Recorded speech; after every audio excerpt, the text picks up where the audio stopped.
The police asked my daughter to point at the man who hurt her. She stood between two officers, holding a stuffed bear, eyes red from crying. I was standing right behind her, her father. Close enough to smell her shampoo, close enough to reach out and pull her back. She lifted her hand and pointed straight at me. The room went silent, not even breathing. My wife screamed that they were wrong, that our daughter was confused, that she'd had nightmares before. The officer didn't react. He just looked at me and said, "Sir, your daughter described everything in detail," then, quieter, like he didn't want her to hear. "And this isn't the first time she's told us this story." My knees felt weak, but I didn't move. I couldn't. "I don't understand," I said. "She's 4. She gets scared of shadows. She still thinks monsters live in the closet." The officer's tone stayed neutral, professional. "She told us where it happened," he said. "In her room, at night." My wife grabbed my arm so hard her nails dug into my skin. "That's impossible," she said. "He puts her to bed every night. He reads to her." The officer nodded once. "She told us that too." They asked us to sit down. Then they moved us apart, opposite sides of the room.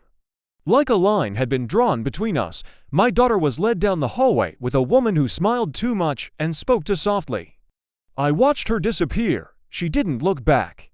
The officer asked me where I was last night between 9 and 10. I answered without thinking. "At home.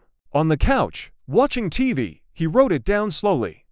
Then he asked, "Do you ever sleepwalk?" I laughed. It came out wrong. Too sharp. "No," I said. "Of course not." He watched my face a second longer than necessary. "Your daughter says," he continued, "that the man who comes into her room looks like you, but doesn't talk like you." My mouth went dry. I swallowed. "He tells her not to wake anyone," the officer added. "He tells her it's a game, and that games are secrets." From the other room, I heard my daughter start crying again. High and panicked, they asked about our routine. Dinner time, bath time. Who checked on the kids last? What lights stayed on? Every answer sounded wrong as soon as I said it. My wife kept repeating the same sentence. "He would never do that. He would never do that." The officer didn't argue. He just kept writing. When my daughter came back, she was holding a juice box. Her hands were shaking so badly the straw rattled against her teeth. She stared at the floor. "The bad daddy comes when it's dark," she said. "He smells different," she added. "Like the garage." My heart skipped. I do go to the garage late at night. To smoke, to think, to be alone. "What does he tell you?" The officer asked gently. She hesitated, then whispered, "He says he's the real one, and that the nice daddy goes away when he sleeps." I felt my wife's eyes on me. Not accusing, not yet, just searching. The officer closed his notebook. "Sir," he said, "your daughter also told us she tried to tell her mother before." My wife shook her head violently.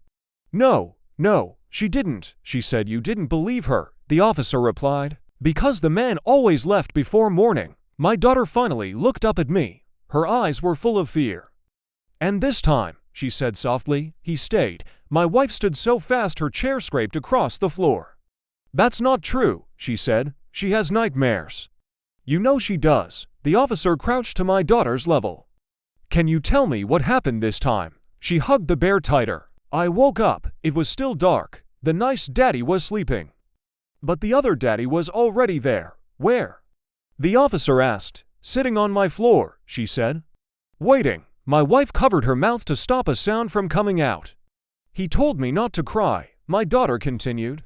"He said if I cried, Mommy would disappear."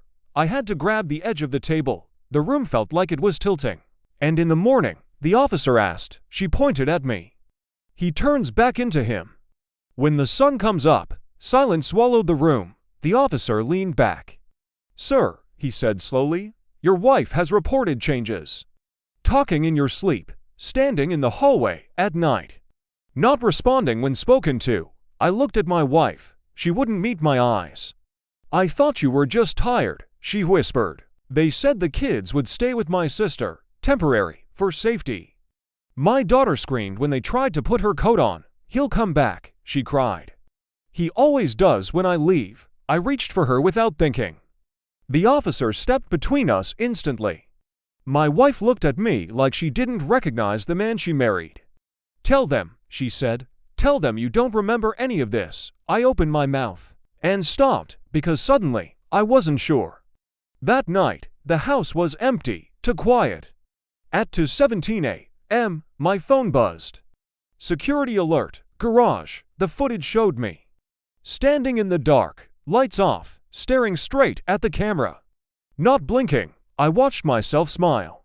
Then another alert, front door, opened. I ran to the hallway. The door was locked, chain still on. Another video loaded from inside my daughter's room.